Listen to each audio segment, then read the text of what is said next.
नमस्ते। चलिए आज हम जानेंगे नाग पंचमी की संपूर्ण जानकारी। पूजा विधि, क्या करने से लाभ मिलता है और हानि होने से बचने के लिए क्या किया जाए। नाग पंचमी 2023 का शुभ मुहूर्त। इस बार नाग पंचमी 21 अगस्त 2023 को मनाई जाएगी। इस बार श्रावण शुक्ल पक्ष की पंचमी तिथि की शुरुआत 21 अगस्त को रात्रि 12:21 पर होगी। 22 अगस्त 2023 को रात्रि 2 बजे समापन होगा।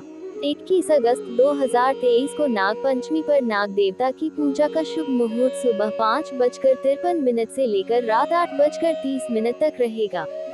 इस शुभ घड़ी में नाग पंचमी के दिन नाग देवता की विधिवत पूजन करें। जिनकी कुंडली में काल सर्प योग या राहु केतु के दुष्प्रभाव है तो वह नाग पंचमी के दिन करे यह उपाय। नाग पंचमी के दिन काल सर्प दोष की शांति के लिए पूजा कर सकते हैं। वे ओम रा राहुवे नम मंत्र का 108 बार जाप करें। उसके बाद भगवान शिव की या नाग नागिन की प्रतिमा पर दूध अर्पित करें। नाग पंचमी के दिन जातकों को काले तिल, काले उड़द, काली राई, नीला वस्त्र, जामुन, काला साबुन, कच्चे कोयले, सिक्का आदि दान करें या इसे बहते हुए पानी में प्रवाहित करें। मान्यता है कि ऐसा करने से कालसर्प दोष से मुक्ति मिलती है। राहु केतु के अशुभ प्रभाव से पीड़ित जातक द्वारा सांप को दूध अर्पित किया जाना चाहिए। ऐसा करने से विशेष लाभ होता है। जातक को नाग पंचमी के दिन नवनाग स्तोत्र का पाठ करना चाहिए। चांदी का नाग नागिन अपने हाथ की मध्यमा उंगली में धारण करें। निश्चित लाभ मिलेगा। नाग पंचमी के दिन विधि पूर्वक पूजा करके शिवलिंग पर तांबे का नाग नागिन चढ़ाएं।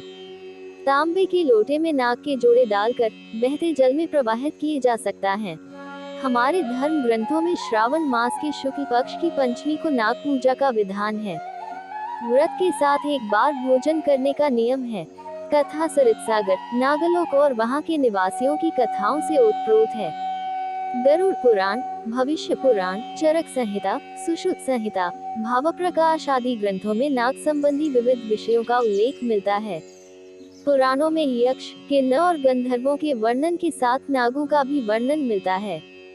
भगवान विष्णु की शैया की शोभा शेषनाग बढ़ाते हैं। भगवान शिव और गणेश जी के अलंकरण में भी नागों की महत्वपूर्ण भूमिका है। इस प्रकार अन्य देवताओं ने भी नागों को धारण किया है। नाग देवता भारतीय संस्कृति में देवरूप में स्वीकार किए गए हैं। नाग पंचमी के दिन प्रातः उठकर घर की सफाई कर नित्य कर्म से निवृत्त हो जाएं। पश्चात स्नान कर साफ स्वच्छ वस्त्र धारण करें। पूजन के लिए सेमवई चावल आदि ताज़ा भोजन बनाएं। इसके बाद दीवार पर गेरू पोतकर पूजन का स्थान बनाएं। फिर कच्चे दूध में कोयला घिसकर उससे गेरू पोती दीवार पर नागदेवों की आकृति अंकित करें।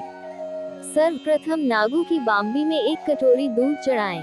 सोने, चांदी या मिट्टी से बने नागदेवता के मूर्ति की दधी, दूर्वा, कुशा, गंध, अक्षत, पुष्प, जल, कच्चा दूध, रोली और चावल आदि से पूजन कर सेमवई व मिष्ठान से उनका भोग लगाएं। नाग पंचमी के दिन तांबे के लोटे से शिवलिंग या नागदेव को दूध अर्पित न करें। जल चढ़ाने के लिए तांबे और दूध के लिए पीतल के लोटे का इस्तेमाल करें।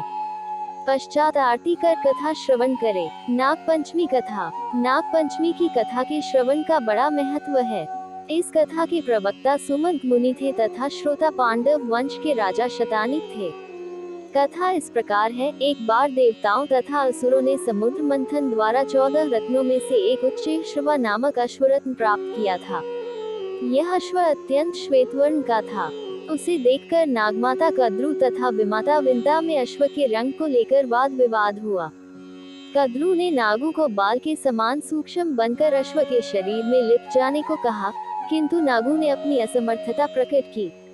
इस पर कद्रू ने क्रोध होकर नागों को शाप दिया कि पांडव वंश के राजा जन्मेजय नाग यज्ञ करेंगे। उस यज्ञ में तुम सब जलकर भस्म हो जाओगे।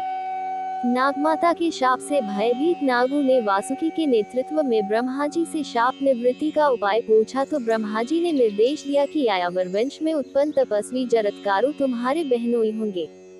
उनका पुत्र आस्तिक तुम्हारी रक्षा करेगा।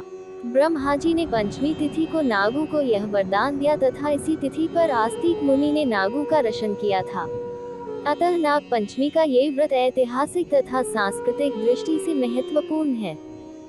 हिंदू धर्म में नाग को न केवल पूजनीय माना गया है बल्कि बहुत महत्वपूर्ण दर्जा दिया गया है। इसके पीछे प्रमुख कारण ये है कि नाग देवता हर देवी देवता के विराट रूप में कहीं न कहीं मौजूद हैं। धार्मिक शास्त्रों के अनुसार नाग पंचमी पर नागों की पूजा करने से मनोवांछित फल, शक्ति, सिद्धियां और अपार धन की प्राप्ति होती है।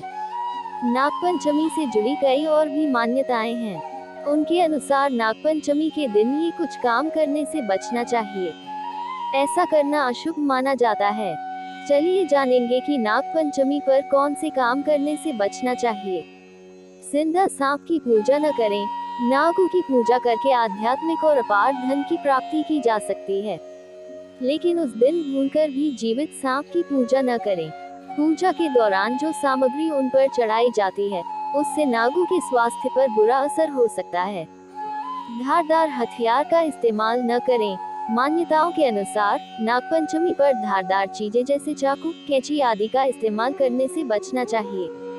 कहा जाता है कि नागपंचमी पर धारदार चीजों का उपयोग करने से अशुभ परिणाम भुगतने पड़ सकते हैं। जीवित नाग को दूध न पिलाएं। जीवित नाग को भूलकर भी दूध न पिलाएं क्योंकि ये एक मांसाहारी जीव है। जबरन दूध पिलाने से उनकी जान भी जा सकती है। जमीन की खुदाई न करें। नागपंचमी पर जमीन खोदने यहाँ तक कि हल चलाने की भी मनाही है। मान्यता है कि नाग जमीन के अंदर निवास करते हैं। जमीन खोदने से उनके निवास को नुकसान होने के खतरा बना रहता है। नागपंचमी की कथा के अनुसार किसान द्वारा हल चलाने से नागिन के बच्चों की मौत हो गई थी, जिसका बदला लेने के लिए नागिन ने किसान के पूरे परिवार को डस लिया था। इसलिए नागपंचमी पर जमीन खोदने की मनाही है। लोहे की चीजों का इस्तेमाल न करें। प्राचीन मान्यताओं के अनुसार नागपंचमी पर लोहे के बर्तन जैसे तवा या कहाड़ी का इस्तेमाल नहीं करना चाहिए। साथ ही इस दिन सुई धागे के उपयोग से भी बचना चाहिए। अगर आपने व्रत रखा है तो इन चीजों का खास तौर पर ध्यान रखें। मेरे चैनल परफेक्ट कहानियाँ को लाइक, शेयर और सब्सक्राइब कीजिए और बेल आइकॉन को दबाना न भूले। Thank you.